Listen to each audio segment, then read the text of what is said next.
വിദേശ തൊഴിൽ പരിശീലനത്തിനും തൊഴിലവസരങ്ങൾക്കും Little Flower Engineering Institute Kalamassery. പഠിച്ചാൽ ജോലി ഉറപ്പാണ്.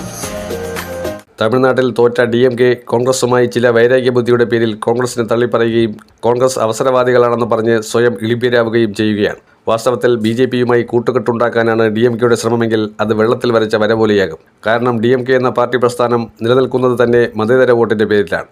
അവർക്ക് ആകെ ഗുണം എന്ന് പറയാൻ കഴിയുന്നത് ഇൻക്ലൂസീവായ ഒരു പൊളിറ്റിക്സ് ഉണ്ട് എന്നുള്ളതാണ്. അതിനപ്പുറത്തേക്ക് DMK യാതൊരു ഗുണവുമില്ലാത്ത ഇന്ത്യയിലെ തന്നെ ഏറ്റവും മോശം രാഷ്ട്രീയ പാർട്ടികളിലൊന്നാണ്. കാരണം DMKയ്ക്കകത്ത് അഴിമതിയുടെ കുംഭകോണം നടന്നുകൊണ്ടിരിക്കുകയാണ്. UPAയുടെ രണ്ടാം സർക്കാരിൻ്റെ പരിപൂർണ പരാജയത്തിൻ്റെ ഉത്തരവാദി DMKയും കലാനിധിമാരനുമാണെന്ന് നിസ്സംശയം പറയാൻ കഴിയുന്ന സാഹചര്യമുണ്ടായിരുന്നു. ഇപ്പോൾ തമിഴ്നാട്ടിൽ തമിഴക വെട്ടിക്കഴകം വിജയിച്ചപ്പോൾ കോൺഗ്രസുമായി സഖ്യം ചേർന്നു.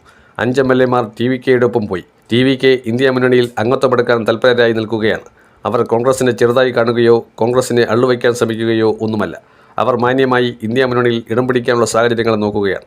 തമിഴ്നാട്ടിൽ സെക്യുലർ പ്രോഗ്രസീവ് അലയൻസ് എന്ന രീതിയിൽ DMK കോൺഗ്രസിന് സീറ്റ് കൊടുത്തു. അതിൻ്റെ പേരിലാണ് കോൺഗ്രസിന് ഇത്രയും MPമാരെ കിട്ടിയത് എന്ന് പറഞ്ഞാൽ അതൊന്നും വിശ്വസിക്കേണ്ട കാര്യമില്ല. കാരണം ഇന്ത്യയിൽ കോൺഗ്രസിന് തമിഴ്നാട്ടിൽ നിന്ന് മാത്രമല്ല MPമാരുള്ളത്. തമിഴ്നാട്ടിൽ നിന്നുള്ള 9 MPമാരെ വെച്ചുകൊണ്ടല്ല കോൺഗ്രസ് ഭാവി ചിന്തകളെ വാർത്തെടുക്കുന്നത്. തമിഴക വെട്ടിക്കഴകവുമായി സഖ്യം ചേർന്നാൽ ഇന്നത്തെ സാഹചര്യത്തിൽ കോൺഗ്രസിന് ഏറ്റവും മികവാർന്ന രീതിയിൽ മുന്നേറ്റം നടത്താൻ കഴിയുമെന്നത് തെറ്റായ വ്യാഖ്യാനവുമല്ല. ദക്ഷിണേന്ത്യൻ സംസ്ഥാനങ്ങളിൽ തമിഴ്നാട്ടിൽ മാത്രമാണ് കോൺഗ്രസിന് യാതൊരു രീതിയിലുള്ള ഒറ്റയ്ക്ക് ഭൂരിപക്ഷം കിട്ടാനുള്ള സാഹചര്യമൊന്നും തന്നെ ഇല്ല എന്ന് മനസ്സിലാക്കി ദ്രാവിഡ പാർട്ടികളുമായി കക്ഷി ചേർന്ന് മുന്നോട്ട് പോകാമെന്ന് വിചാരിക്കുന്നത്.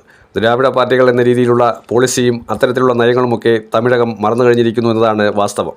അവർക്ക് ഇപ്പോൾ പുതിയ ചുവടുവയ്പ്പിലേക്ക് ആ സംസ്ഥാനം നീങ്ങണം. ആ സംസ്ഥാനത്തെ വികസന പാതയിലേക്ക് കൊണ്ടുപോകാൻ ആർക്ക് കഴിയും അവരുടെ കയ്യിൽ ഭരണമേൽപ്പിക്കുക. അതിനുവേണ്ടിയുള്ള നീക്കങ്ങളാണ് അവിടെ ഒത്തൊരുമയോടുകൂടി ഒരു രാഷ്ട്രീയ തീരുമാനമായി തമിഴക വെട്ടിക്കഴകത്തിൻ്റെയും വിജയെയും വിജയിപ്പിച്ചെടുത്തത്. 2029 ലോക്സഭാ തെരഞ്ഞെടുപ്പിൽ കോൺഗ്രസ് അതിശക്തമായി തന്നെയായിരിക്കും എല്ലാ പ്രദേശങ്ങളിലും സഖ്യത്തോടു കൂടി തന്നെ മത്സരിക്കുന്നത്. ഉത്തർപ്രദേശിൽ സമാജ്വാദി പാർട്ടി, തമിഴ്നാട്ടിൽ തമിഴക വെട്ടിക്കഴകം, ഒഡീഷയിൽ ബിജു ജനതാദൾ, ആന്ധ്രയിൽ YSR കോൺഗ്രസ്, അതുപോലെ തന്നെ മഹാരാഷ്ട്രയിൽ ശിവസേന ഉദ്ധവ് വിഭാഗത്തിൻ്റെ പരിപൂർണമായ പിന്തുണ ഉണ്ടാകുമെന്ന് സഞ്ജയ് റാവത്ത് ഇപ്പോഴേ പറഞ്ഞിരിക്കുന്നു. ഇത്തരത്തിൽ തന്നെയായിരിക്കും പോകുന്നത്. അതിൻ്റെ പേരിൽ നഷ്ടമോ ഏറ്റക്കുറച്ചിലുകളോ ഉണ്ടായാൽ കോൺഗ്രസ് നേരിടും.